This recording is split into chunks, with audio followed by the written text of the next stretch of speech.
Salut les internautes, ravi de vous retrouver aujourd'hui pour aborder l'Auvergne. On a énormément à couvrir dans cette vidéo, donc sans attendre, je propose que l'on commence maintenant.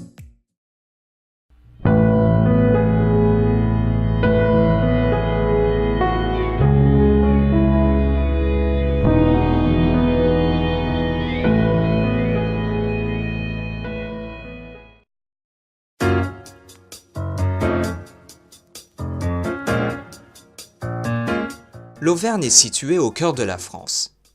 Elle est entourée par le centre, la Bourgogne, les Rhône-Alpes, le Languedoc-Roussillon, les Midi-Pyrénées et le Limousin. 11e région française par la superficie et 19e par la population, ses principales villes sont Clermont-Ferrand, son chef-lieu, Ambert, Aurillac, Brioude, Issoire, Riom, Saint-Flour, Thiers, Vichy, Cussey, le Puy-en-Velay, Moulins et Montluçon. Elle est divisée en 4 départements, l'Allier, le Cantal, la Haute-Loire et le Puy-de-Dôme.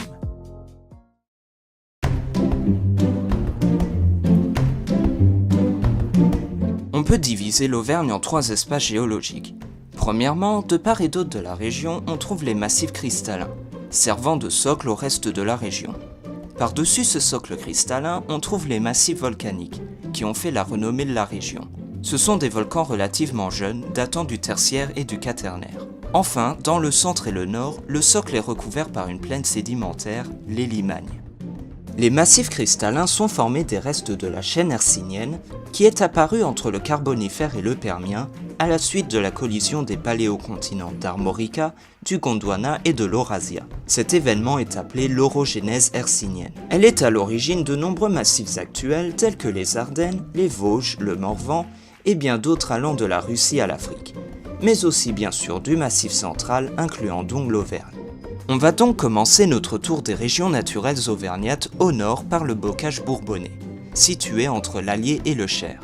C'est une terre collineuse recouverte de forêts, de petits bois et d'exploitations agricoles délimitées par des haies.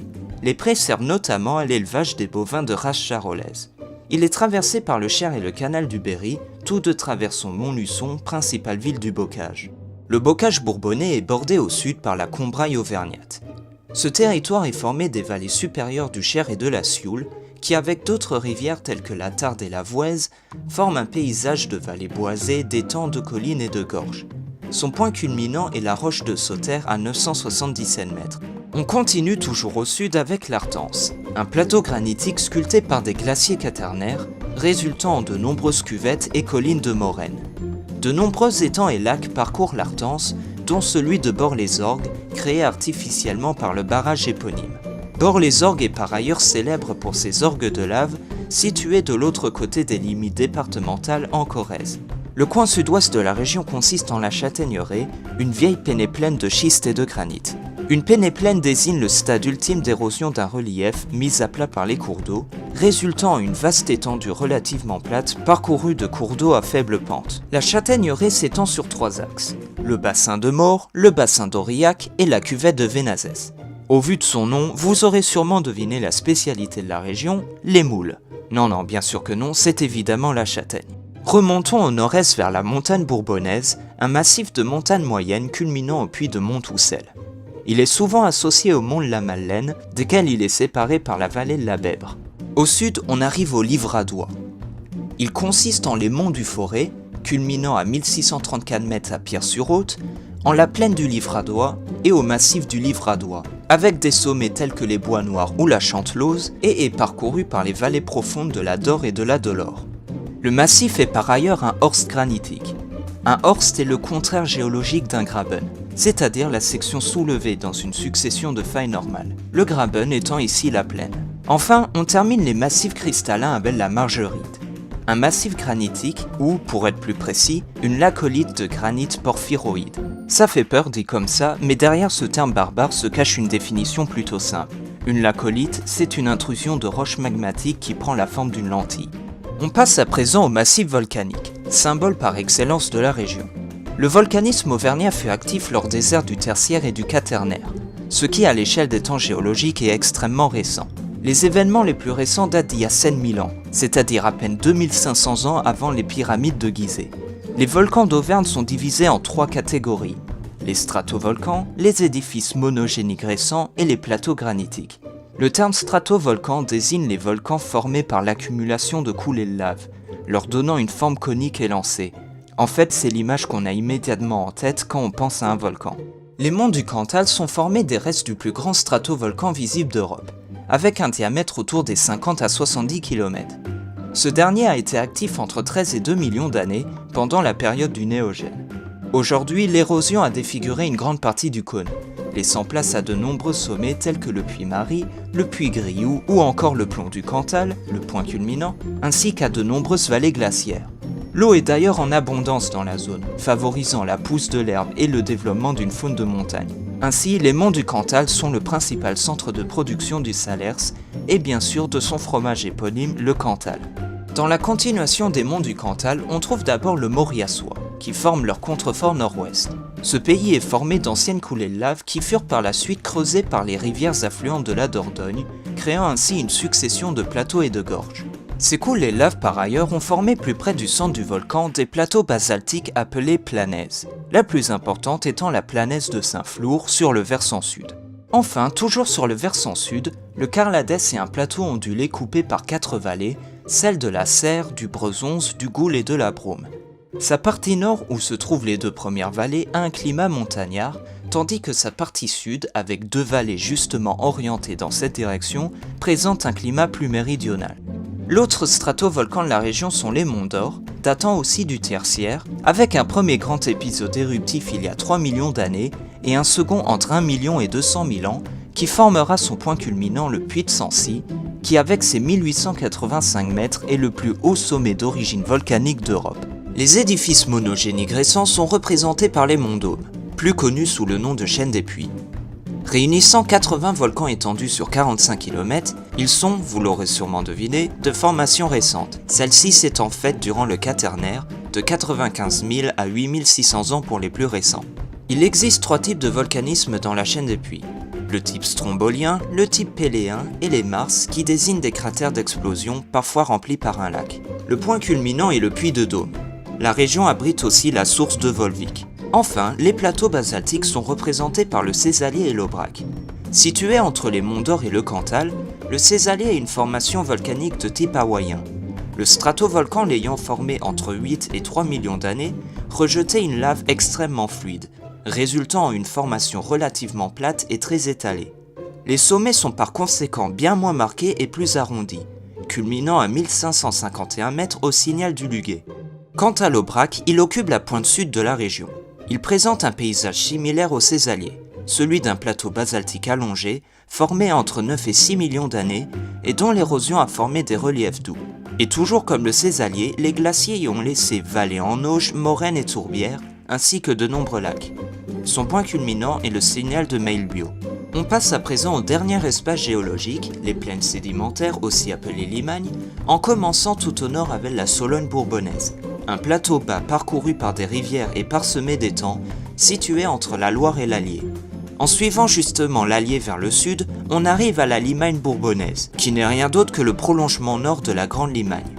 Celle-ci est un graben qui forme aujourd'hui une plaine au centre de laquelle coule l'Allier. C'est par ailleurs, et assez logiquement, ici que l'on trouve la plus grande concentration urbaine de la région, donc Clermont-Ferrand.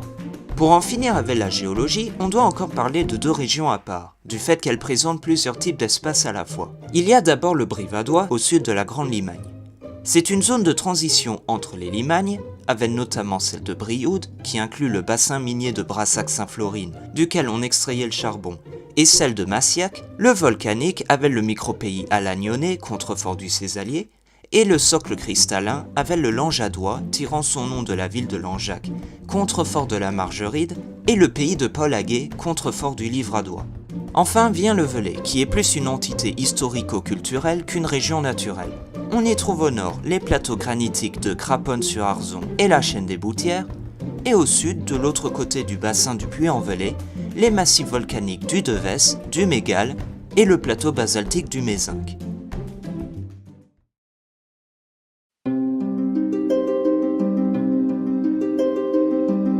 On ne peut pas commencer l'histoire de l'Auvergne autrement qu'avec les Arvernes, qui ont d'ailleurs donné leur nom à la région. Les Arvernes étaient un peuple celte qui vivait sur les terres auvergnates entre le 7e et 1er siècle avant Jésus-Christ. Ils faisaient partie des Gaulois, dont ils formaient l'un des peuples les plus puissants et influents. Cette prospérité était due à leur agriculture et à leur artisanat florissant, mais aussi et surtout à leur monnaie, l'une des plus puissantes du territoire gaulois.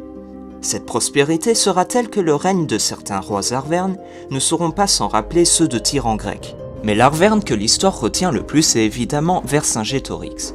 Pour comprendre, il faut remonter aux années -120, lorsque les Saliens attaquèrent la cité grecque de Massilia. Les Grecs demandèrent alors l'aide aux Romains, qui virent une occasion de s'implanter en Gaule. Les Saliens, de leur côté, firent appel aux Allobroges, une autre peuplade gauloise, mais lorsque ces derniers furent repoussés par les Romains, le conflit s'étendit aux Arvernes. Butuitos, roi des Arvernes, leva une armée, mais malgré le nombre, les Arvernes furent défaits par les Romains à la bataille du Confluent en -121. Les Romains annexèrent alors le littoral méditerranéen, formant la Gaule narbonnaise. Cette défaite a pour conséquence de faire perdre aux Arvernes leur rôle prédominant, et certains peuples, comme les Éduins, se dressent contre eux aux côtés de Rome. En -58, les Éduins, sous la menace germanique, appellent les Romains au secours. Ceux-ci ne se privent pas de l'invitation, et le proconsul de la province romaine, un certain Jules César, établit un protectorat sur la Gaule. Et c'est là que Vercingétorix entre en scène. Profitant du retour en Italie de Jules César en -53, il initiera un soulèvement à l'encontre de Rome. Malgré une moindre organisation et quelques échecs initiaux, Vercingétorix décrochera la victoire à la célèbre bataille de Gergovie en -52. Cette victoire unifiera les tribus gauloises pour la première fois autour de lui. Même la confédération éduenne, auparavant alliée de Rome, se joindra à lui. Mais vient alors la bataille d'Alésia en septembre -52. Avec une dizaine de légions et le renfort de la cavalerie germaine, Jules César assiégera la ville qui se rendra au bout de 40 jours. Cette défaite pour les Gaulois mettra fin au soulèvement et provoquera l'annexion définitive de la Gaule. Durant la période romaine, l'Auvergne est intégrée à la province d'Aquitaine. Une culture gallo-romaine émerge alors rapidement. Les villes se développent, notamment Augusto Nemetum, autrefois Nemessos, qui deviendra Clermont par la suite, ainsi que des temples romains tels que celui de Mercure au sommet du Puy de Dôme. Au IIIe et IVe siècle, l'Auvergne sera évangélisée par saint Austremoine.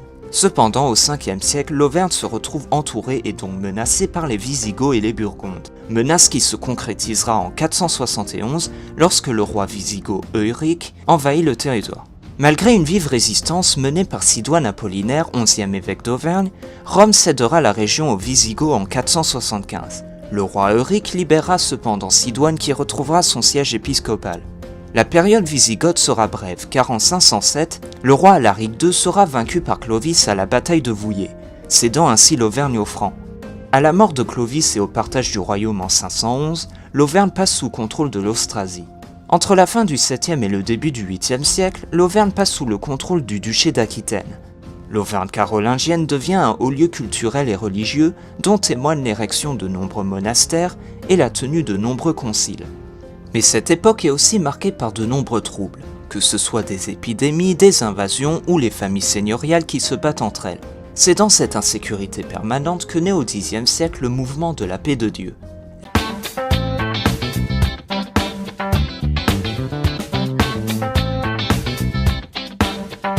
La paix de Dieu est un mouvement social et spirituel des Xe et XIe siècles. Né en Auvergne, son but était de pacifier le monde chrétien, qui connaissait alors une violence accrue. L'Église mena ainsi des actions de pacification de la vie publique, car les laïcs, censés la maintenir, étaient à l'origine de la violence. Notamment, elle défendait le maintien de cette paix lors des assemblées gouvernantes, en faisant faire aux laïcs armés un serment de maintien de la paix générale encadrant les luttes privées. Parti d'Auvergne, le mouvement s'étendit rapidement à l'Aquitaine, au Languedoc, à la Bourgogne, puis au reste du royaume de France, et deviendra l'une des bases de la société féodale.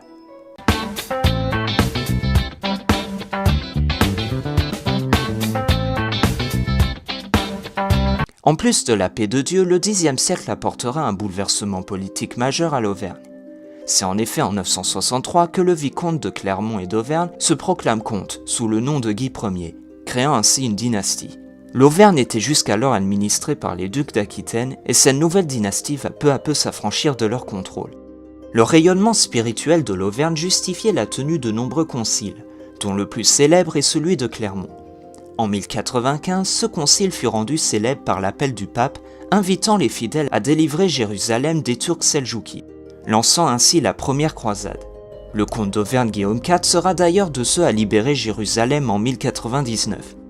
On ne s'attardera pas dessus, mais notons qu'au XIIe siècle, une guerre éclatera en Auvergne du fait de l'adversité entre l'évêque Émeric et le comte d'Auvergne. L'intervention du roi Louis VI le Gros sera nécessaire pour rétablir l'ordre. Le XIIe siècle sera aussi marqué par une première division de l'Auvergne. La mort du comte Robert III en Terre Sainte en 1147 provoque une crise de succession entre son frère, Guillaume l'Ancien, et son fils l'ayant accompagné en croisade, Guillaume le Jeune. Cette crise amène à la division de l'Auvergne en deux entités. Guillaume l'Ancien garde le titre de comte d'Auvergne et obtient donc le comté d'Auvergne, et Guillaume le Jeune hérite des terres qui formeront le Dauphiné d'Auvergne, notamment Montferrand. Cette division est d'autant plus importante qu'elle cristallise les tensions entre les Capétiens et les Plantagenets, Henri II d'Angleterre ayant épousé Aliénor d'Aquitaine, devenant ainsi suzerain des comtes d'Auvergne. En effet, le comte d'Auvergne Guy II, descendant de Guillaume l'Ancien, soutiendra Richard Cœur de Lion, roi d'Angleterre, tandis que le comte de Clermont se rangera derrière le roi de France, Philippe Auguste. Ce dernier enverra une armée en Auvergne en 1212, et après le siège du château de Tournoël, il confisquera une grande partie des terres de Guy II pour les intégrer au domaine royal. Ainsi, au bout de tout cela, l'Auvergne sera divisée en quatre. Premièrement, la terre d'Auvergne, devenue duché d'Auvergne en 1360, forme les terres confisquées par Philippe Auguste. Deuxièmement, le comté d'Auvergne, qui sont les dernières terres restantes à Guy II, centrées autour de Vic-le-Comte. Troisièmement, le Dauphiné d'Auvergne. Et quatrièmement, la seigneurie épiscopale de Clermont appartenant à l'évêque de Clermont.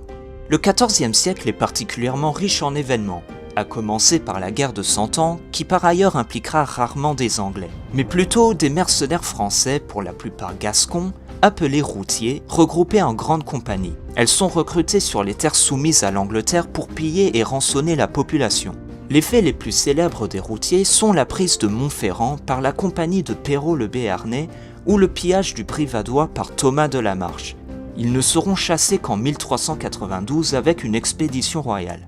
Face au chaos engendré par ces mercenaires anglais et gascons, ainsi qu'une levée d'impôts très excessive de la part de Jean, duc de Berry, des révoltes populaires éclatent en Auvergne et dans le Languedoc à partir de 1363. C'est le mouvement des Tuchins, autrement appelé le Tuchinat. Ce mouvement est opposé aux mercenaires, mais aussi aux nobles et aux clergés qui payaient pas d'impôts. Les Tuchins menèrent des actions de bande à leur encontre, telles que la reprise de Brioude au routier de Seguin de Bas-de-Folle, allant jusqu'à même détrousser le duc de Berry lui-même. Ce dernier entreprit donc de les éliminer, ce qu'il parviendra à faire en 1384 à la bataille de Mentières. À ce siècle troublé, il faut ajouter les épidémies de peste, dont la peste noire, qui ravagent l'Auvergne en 1348-1349, mais aussi en 1360 et 1363. La maison de Bourbon, qui donnera les rois de France à partir de Henri IV, voit le jour à Bourbon-Archambault dans le nord de l'Auvergne, une seigneurie qui sera élevée au rang de duché en 1327 par Charles le Bel. Par une habile politique de mariage, la quasi-totalité de l'Auvergne sera aux mains des Bourbons à partir de 1416, à l'exception de la seigneurie épiscopale de Clermont et du comté d'Auvergne, contrôlée par la famille de la Tour. La trahison de Charles III de Bourbon, passé au service de Charles Quint au détriment de François Ier, amènera à la confiscation des domaines et à l'intégration de l'Auvergne au domaine royal en 1527. Le protestantisme apparaît en Auvergne vers 1540, notamment à Issoire, devenu un foyer de la Réforme. L'Auvergne ne sera ainsi pas épargnée par les guerres de religion. Le massacre de la Saint-Barthélemy entraîne en Auvergne un sursaut de violence mené par des bandes, aussi bien protestantes que catholiques, qui pillent la région. La plus célèbre de ces bandes est sûrement celle des Huguenots du capitaine Merle, qui prendra Issoire en 1575 pour en être délogé seulement en 1577. À cela s'ajoutent les événements de la Ligue, dont nombre de nobles auvergnats en embrasseront la cause. Cela contraint les troupes royales de Henri IV à assiéger nombre de villes de la Ligue en Auvergne, telles que Riom, Ambert ou Saint-Flour. Le bilan de cette période est par conséquent une Auvergne ravagée et appauvrie. Le XVIIe siècle est marqué par le règne de Louis XIV et sa politique de centralisation des pouvoirs. Cela passe par le contrôle des nobles dans les provinces et la réprimande de leurs abus. À cette fin, on organise les grands jours d'Auvergne, des tribunaux mis en place exceptionnellement afin de juger la noblesse locale de ces abus envers la population, permettant par la même occasion de les mettre au pas. L'administration royale développera le réseau routier, l'agriculture et l'industrie, tels que des tanneries et des coutelleries à Thiers, de la papeterie à Ambert ou encore des dentelles à Saint-Flour. Lorsque survient la Révolution française, l'Auvergne n'est pas des plus enthousiastes concernant l'événement, voire même pas du tout. En effet, région conservatrice, voyant la Révolution comme un événement lointain et menaçant, les réformes concernant l'Église telles que la constitution civile du clergé y sont très mal accueillies. Des émeutes et des pillages se produisent, particulièrement durant la période dite de la Grande Peur, consécutive à la prise de la Bastille. En 1790, l'Auvergne est divisée en 4 départements, les 4 départements actuels. Le 19e siècle est une période relativement calme pour l'Auvergne. Les multiples régimes politiques qui se succéderont seront plutôt bien acceptés. Le Consulat, le Premier Empire, la Restauration, le Second Empire et la Troisième République.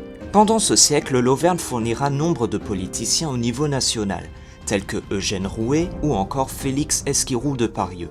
Le 19e siècle sera cependant pas glorieux du côté économique.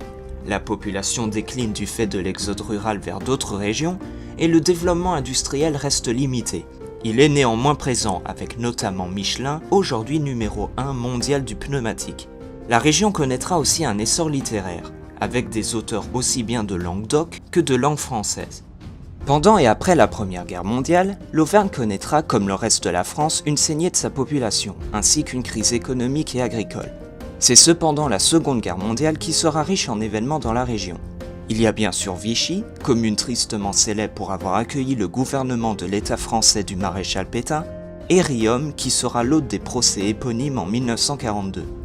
1942 qui voit par ailleurs l'invasion de la zone libre par l'armée allemande et la constitution des maquis. La région sera le théâtre de nombreux affrontements entre les maquisards et la division allemande chargée de les éliminer, dirigée par le général Kurt von Jesser. Cette division est d'ailleurs aussi célèbre pour son unité de Tatars de la Volga. Il y a aussi l'histoire de Monseigneur Gabriel Piquet, évêque de Clermont, qui bien que soutenant Vichy, sera déporté à Dachau en 1944 pour son opposition à l'extermination des Juifs, sauvant même de nombreux enfants. Il recevra le titre de Juste parmi les nations pour cette action.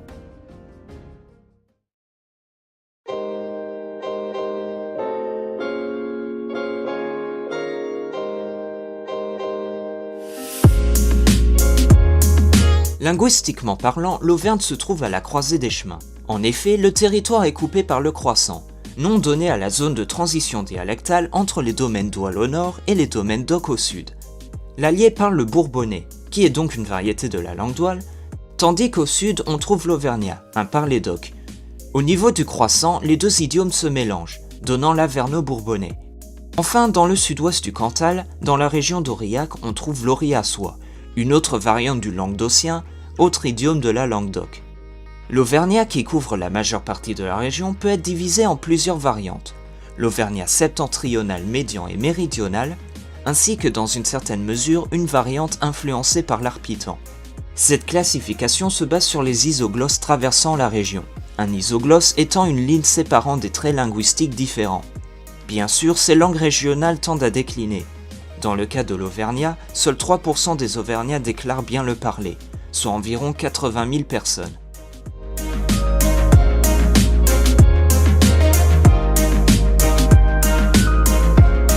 À l'image de ses paysages et de sa culture, l'habitat traditionnel auvergnat varie grandement d'une région à l'autre. Dans les Limagnes, l'habitat est adapté à leur vocation agricole. Les villages sont composés de maisons à étages accueillant agriculteurs et producteurs de vin. Leurs rez-de-chaussée sont dédiés aux étables et aux écuries, tandis que l'étage est évidemment consacré à l'habitat. Les habitations montagnardes sont robustes, à l'image des gros blocs de basalte desquels elles sont construites. Leurs portes et leurs fenêtres sont étroites et leur toit, qui est fait soit d'ardoise, de métal ondulé ou encore de lauze, peut descendre jusqu'au sol à l'arrière de la maison. Les maisons font d'ailleurs toujours face au sud. Le Velay est à part concernant l'habitat. Les maisons y sont en effet construites en pierre de taille qui peut être une pierre de lave rougeâtre dans les zones volcaniques, du granit de couleur claire dans les zones de roches anciennes ou de l'arcose jaune dans les bassins sédimentaires. Le tout est cimenté par un mortier en partie obtenu à partir de pouzzolane, un gravier volcanique de couleur rouge. Certaines maisons étaient équipées d'une cloche indiquant qu'il s'agissait de la maison de la Béate. Les Béates étaient une institution regroupant des femmes laïques qui pouvaient s'installer dans un village à la demande de ses habitants pour y tenir le rôle d'institutrices, de catéchistes et d'infirmiers. En échange de cela, les villageois lui construisaient une maison, appelée l'Assemblée, reconnue donc à son clocheton. On va finir par les burons et les jasseries. Le buron désigne un petit habitat montagnard temporaire utilisé lors des transhumances. Il servait aussi à la production de beurre et de fromage, et certains, rares, sont encore aujourd'hui utilisés. Quant aux jasseries, ce sont des fermes de montagne que l'on trouve dans le Livradois, les monts Forêt et le mont Pilat. Elles sont elles aussi utilisées durant l'été. Construites en pierre et possédant un toit en chaume, elles consistent en une salle de séjour, une étable et une cave.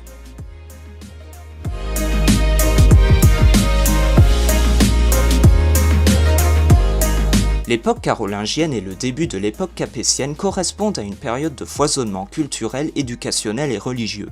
L'un des éléments de ce foisonnement est l'architecture, avec l'édification de nombreuses abbayes et monastères, mais aussi et surtout la construction de nombreuses églises romanes entre 950 et 1150. Ce style roman développera ses propres caractéristiques, formant ainsi l'art roman auvergnat. Le plus important monument roman de la région était l'ancienne cathédrale de Clermont, ordonnée par l'évêque Étienne II, mais seules les fondations, situées sous l'actuelle cathédrale gothique, subsistent à ce jour. L'ancienne cathédrale de Clermont étant en ruine, le style roman auvergnat est le mieux représenté aujourd'hui par 10 églises. Ces églises, dites majeures, ceinturent Clermont-Ferrand. Elles se divisent en deux groupes. 5 églises dites de type complet, c'est-à-dire ayant conservé toutes leurs caractéristiques, et 5 dites de type incomplet, ayant donc subi des modifications au cours de l'histoire. Les églises complètes sont Notre-Dame du Port à Clermont, Notre-Dame d'Orcival, célèbre pour sa statue de la Vierge, Saint-Austremoine à Issoire, Saint-Saturnin, et enfin Saint-Nectaire, construite sur la tombe d'un saint, vous l'aurez deviné, Saint-Nectaire. Quant aux incomplètes, il s'agit de la collégiale Saint-Victor et Sainte-Couronne d'Eneza, de l'église abbatiale de Mozac, Saint-Julien de Choria, Saint-Martin de Cournon d'Auvergne et Saint-Amable de Riom. Mais cet art roman auvergnat, quelles en sont les caractéristiques ?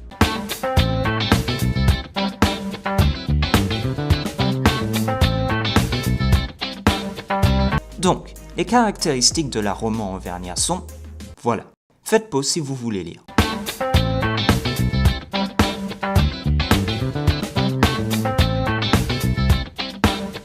Pour finir, on peut mentionner quelques grands ouvrages et monuments qui parsèment la région. Aussi bien des châteaux forts, tels celui d'Anjony ou de Toury, ou des ouvrages industriels, comme le viaduc du Garabi. On va commencer les traditions par la gastronomie, qui n'est pas vraiment connue pour son raffinement. Elle est en effet essentiellement faite de fromage, Saint-Nectaire, Fourme d'Ambert, Bleu d'Auvergne, Cantal ou encore Gaperon, mais aussi de quelques vins, notamment le Saint-Pourçain ou les Côtes d'Auvergne. Ces ingrédients entrent dans la composition de célèbres plats auvergnats, tels que le coq au vin, le tripou ou encore l'aligot. La danse traditionnelle auvergnate s'appelle la bourrée. On peut en distinguer deux variantes, celle à 3 temps pratiquée dans les régions suivantes, et celle à 2 temps pratiquée dans ces régions-là. Elle était à l'origine accompagnée par des vielles à roue et des cornemuses, mais aujourd'hui violon, accordéon, fifre, clarinette ou encore saxophone se sont ajoutés. Par ailleurs, la bourrée se danse en costume traditionnel auvergnat. L'homme porte la biaude, une blouse généralement bleu foncé, accompagnée d'un pantalon noir, d'une écharpe de couleur vive, d'un chapeau en feutre noir au bord large et des sabots. Quant à la femme, elle porte de longues robes multicolores, avec un tablier brodé par-dessus. Elle porte aussi une coiffe qui varie selon les régions.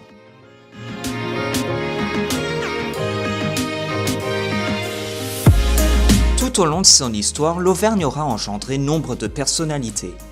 On peut citer notamment Grégoire de Tours, Blaise Pascal, Henri de la Tour d'Auvergne, Gilbert Dumotier marquis de Lafayette, André Messager, Joseph Candeloube, Albert Londres, Georges Pompidou, Valéry Giscard d'Estaing, Théodore de Banville, Pierre Teilhard de Chardin, Gerbert d'Aurillac, Michel Rolle, Fernand Forêt, les frères Michelin. Et c'est donc sur ce que l'on va finir cette vidéo.